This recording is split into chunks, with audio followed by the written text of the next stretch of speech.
আশাৰ বান্ধৱীৰ হিচাপে তুমিতো সকলো জানিছিলা খোলাকৈ কোৱা খুন্দান কলেজ আৰু হোষ্টেলৰ পাছত কি হৈছিল হয় ছাৰ মই আশাৰ ৰুমমেট আছিলোঁ আশাত খুব ৰংচকীয়া ছোৱালী আছিল sir higher secondary first year হিচাপে তেওঁ পঢ়া শুনাটো খুবেই চিৰিয়াছ আছিল কলেজৰ যিখিনি বাৰ্ষিক অভিৱৰ্তন হয় সকলোতেই প্ৰথম স্থান পাইছিল কবিতা গীত নৃত্য আকস্মিক বক্তৃতা নাটক তৰ্ক প্ৰতিযোগিতা সকলোবোৰতে প্ৰথম স্থান লাভ কৰি কলেজৰ শ্ৰেষ্ঠ ছাত্ৰীৰ সন্মানো লাভ কৰিছিল তাই এই সফলতা সহিব নোৱাৰিলে ছাৰ তাইৰ সফলতা সহিব নোৱাৰি আমাৰ এই অঞ্চলৰে বিখ্যাত নামী দামী ব্যৱসায়ী গিৰিৰাজ বৰুৱাৰ জীয়েক পংখী বৰুৱাই হিংসা কৰিছিল আৰু তাইক খুব বেয়া পাইছিল ছাৰ সেইবাবে তাই আশাক ৰেগিং কৰিবলৈ আৰম্ভ কৰিছিল কিয়নো পংখী বৰুৱাই প্ৰতি বছৰে প্ৰথম স্থান লাভ কৰি আহিছিল কিন্তু এইবাৰ ছাৰ আশাৰ সফলতাত পংখী বাই কেৱল দ্বিতীয় স্থান লাভ কৰিবলৈহে সক্ষম হৈছিল আমি পংখী বাক খুব সমীহ কৰি চলিছিল যিহেতু তাই কলেজৰ GS আছিল আৰু লগতে ডিগ্ৰীৰ ছাত্ৰীও আছিল সেইবাবে আমি তাইলৈ খুব ভয় কৰিছিলোঁ ছাৰ কিন্তু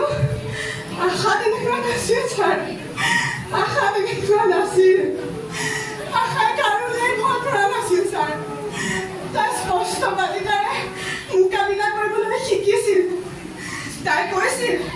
যে কলেজৰ প্ৰিন্সিপাল আৰু ছাত্ৰ সভাত খবৰ দিয়াৰ কথা আৰু আমি তাকেই ভাবি লৈছিলোঁ ছাৰ কিন্তু যোৱাকালি দেওবাৰে তাই পংখী বাই ফোন কৰি হোটেল ব্লু মুনলৈ মাতি পঠিয়াইছিল মই বহুত ভয় খাইছিলোঁ ছাৰ মই বাৰে বাৰে আশাক তালৈ যাবলৈ মানা কৰিছিলোঁ তাই মোৰ কথা নুশুনিলে ছাৰ তাই অকল এইটোৱে ক'লে সেয়া কৰি এইবাৰহে উৰহি কচা মূৰটো উলিয়াম মোক যাবলৈ দে আৰু সন্ধিয়ালৈকে যেতিয়া তাই ঘূৰি নাহিলে মই বাৰে বাৰে ফোন কৰিছিলোঁ ছাৰ কিন্তু তাইৰ ফোনটো অফ হৈছিলে আৰু সেইবাবে মই তাইৰ কোনো সন্ধান নোপোৱা থানাত এজাহাৰ দিবলৈ যাওঁ আৰু ৰাতিলৈ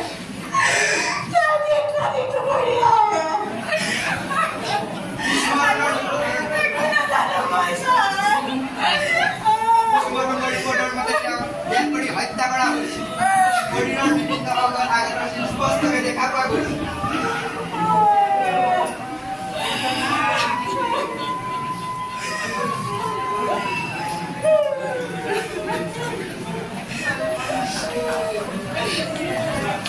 এইগৰাকী পংখীৰাজ বৰুৱা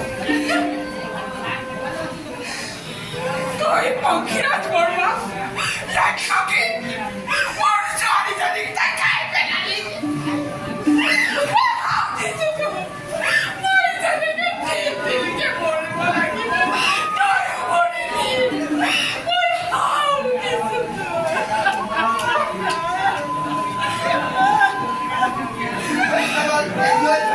আৰু তেওঁলোকে ব্যৱস্থা কৰা